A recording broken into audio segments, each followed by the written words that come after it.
If you search for how to buy shares of MAYS Inc., this video shows the practical steps to do that.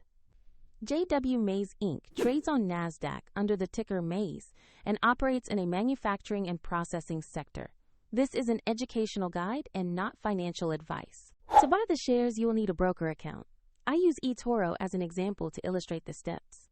After signing up, you will need to verify your account, typically by uploading an identity document, and then add funds to the account to trade. Use the platform's search bar and type the ticker MAYS to find the listing. Make sure you select the MAYS Inc. entry that shows the correct NASDAQ ticker symbol. On the asset page, you will see basic company information and a price chart.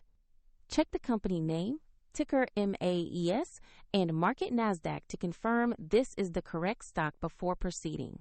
To invest, click Invest or Buy, choose the amount you want to place, then review and confirm the order. If the market is closed, you may schedule the order, or it will execute at the next market session.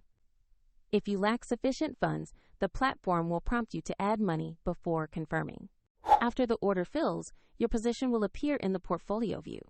For convenience, the link to eToro is in the description if you want to explore the platform further.